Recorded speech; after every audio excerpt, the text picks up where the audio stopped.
Break के बाद आपका स्वागत है।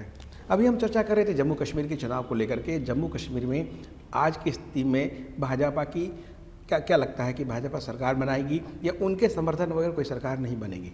आज तक जम्मू कश्मीर में भारतीय जनता पार्टी ने मैक्सिमम सीटें 11 आई थी। जम्मू कश्मीर और लेह लद्दाख, ये 3 पार्ट उसके मेन रीजन है। इसके पहले कभी भी कश्मीर घाटी में हमें रिप्रेजेंटेशन नहीं मिला, हमारा उसमें कोई अंतर्भाव नहीं था।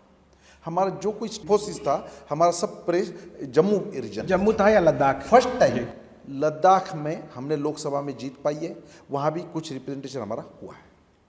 इस बार के चुनाव में हम कुछ अलग ढंग से देखें। मिशन 44, हाँ, निश्चित +44 जो हमारा मिशन है उसकी ओर हम जा रहे हैं, क्योंकि इस बार वहाँ का पढ़ा लिखा मुस्लिम तबका, उनको भी ध्यान में आया कि भारतीय जनता पार्टी जब सत्ता में आती है तो वो कोई मुस्लिम और हिंदू ये भेदभाव नहीं करती। अभी जो त्रासदी से जम्मू कश्मीर को गुजरना पड़ा, ऐसे त्रासदी में मोदी जी ने जिस प्रकार का रोल लिया, जो एक उम्दा स्टेट पहल की, और कोई सरकार ने ना मांगते हुए 1,000 रुपये का 1,000 करोड़ का पैकेज दिया, उसके बाद और 2 पैकेज दिए, खुद 2 बार गए दिवाली मनाने के लिए कश्मीर के आपदग्रस्त लोगों के साथ उन्होंने दिवाली मनाई। तो ये एक संकेत है, एक संवेदनशील सरकार का संकेत है। इसका मैसेज जम्मू कश्मीर में गया है और वहाँ का भी युवा अभी सोच रहा है कि हमारे बेरोजगारी से हमें अगर इससे उबरना है तो केंद्र से हमें अपने जोड़ना पड़ेगा, हमें राज्य को। इसलिए केवल केंद्र की जाने वाली मदद के आधार पर जीने वाले कश्मीर को कुछ नया आयाम अभी मिलने की उम्मीद जगी है कि मोदी जी अगर ऊपर आएंगे और मोदी जी से हम जुड़ेंगे तो निश्चित रूप से जम्मू कश्मीर का विकास होगा। तो मुझे ऐसा लगता है कि ये नई पहल के आधार पर निश्चित रूप से हम हमारा मिशन 44+44 जो है वो सक्सेस होंगे। अपनी बूते पे सरकार बनाएंगे या किसी समर्थन लेंगे? हमें तो आज कॉन्फिडेंस है कि हमें किसका समर्थन लेना नहीं पड़ेगा, पर समझो ऐसी नौबत आई भी तो आज जम्मू कश्मीर में ऐसा माहौल है कि निश्चित रूप से पार्टियां तैयार है हमारे साथ जुड़ने के लिए, और जम्मू कश्मीर में निश्चित रूप से हमारा एक प्रभावी भूमिका, एक अहम रोल आने वाले दिनों में आपको देखने को मिलेगा। तो वहाँ 3-4 पार्टियां हैं, पीडीपी है, नेशनल कॉन्फ्रेंस है, कांग्रेस के साथ जा नहीं सकते, तो क्या पीडीपी के साथ जाएंगे या नेशनल कॉन्फ्रेंस के साथ? आज तुरंत इस पर बोलने की जरूरत नहीं है। हमें ऐसा लगता है कि +44 में हम निश्चित रूप से सक्सेस होंगे, पर आने वाले दिन ऐसे है कि भारतीय जनता पार्टी अभी इस देश में अनटचेबल पार्टी नहीं रही है। हमारे साथ लोग आने को तैयार है और हम भी विकास के एजेंडे पर सबका साथ सबका विकास, ये जो मोदी जी का मंत्र है गवर्नेंस चलाने का, गवर्नमेंट चलाने का, वो सब राज्यों में भी लागू है और डेवलपमेंट के एजेंडे पे हम किसी को भी साथ लेने को तैयार है। मतलब यदि देखा जाए 98 से लेकर 2004 तक सरकार जो थी एनडीए की, तो उस वक्त भी नेशनल कॉन्फ्रेंस आपके साथ शामिल थी, उमर अब्दुल्ला मंत्री थे, तो क्या संभावना बनती है? नहीं, इसलिए मैं कह रहा हूँ आपको कि आने वाले दिनों में ये स्पष्ट होगा, लोग हमारे साथ जुड़ने को तैयार है। भारतीय जनता पार्टी का इस देश के राजनीति में और जम्मू कश्मीर के राजनीति में जो अहम रोल, एक नई भूमिका उभर के आ रही है, कोई नकार नहीं सकता। इसलिए जो भी कुछ वहाँ पर होगा उस पर हमारा प्रभाव होगा, और केवल केंद्र के आधार पर जीने वाला जम्मू कश्मीर ना रहते हुए उसको विकास के आधार पर लाने के लिए, विकास के एजेंडे पर वहाँ का टूरिज्म, वहाँ की लोकल समस्याएं, वहाँ का बेरोजगार युवक, इस सबको केंद्र बिंदु करते हुए, फोकस करते हुए भारतीय जनता पार्टी आगे की पहल करेगी। झारखंड में क्या स्थिति लगती है आपको? झारखंड में तो लोकसभा चुनाव ने स्पष्ट कर दिया था, वहाँ की 14 लोकसभा सीटों में 12 सीटें हम जीते हैं। इसके पहले भी झारखंड में हमने राज किया है। जो 3 राज्यों की निर्मित अटल जी ने की थी उसमें छत्तीसगढ़ था, झारखंड था, तो वो ऐसे और उत्तराखंड था।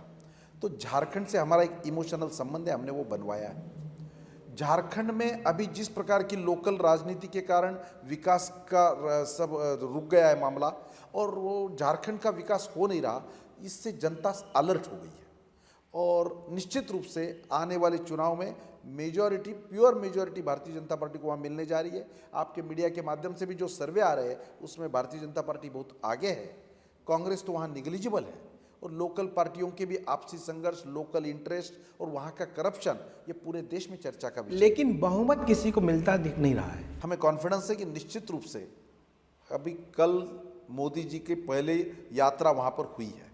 मोदी जी जाने के पहले जो सर्वे है वो हमें बॉर्डर पर और थोड़े मार्जिनल हमें मेजॉरिटी बता रहे हैं। निश्चित रूप से हमें ऐसा लगता है कि मोदी जी के टूर प्रोग्राम, हमारे नेताओं के कैंपेनिंग वहाँ होने के बाद झारखंड में हम प्योर मेजॉरिटी में आएंगे, किसी की भी मदद की हमें ज़रूरत नहीं पड़ेगी और झारखंड को भी विकास के एजेंडे पर हम लेके जा रहे हैं। यदि देखा जाए, अभी एक सर्वे आया है लोकप्रिय नेताओं में सबसे अच्छे मुख्यमंत्री कौन, उसमें हेमंत सोरेन को दिखाया गया है और बीजेपी के 3 फिगर यशवंत सिन्हा, रघुवर दास और अर्जुन मुंडा वो तीसरे, चौथे, 5वें पायदान पे हैं। सर्वे किस आधार पे कैसे हुआ है अपने जगह पे है।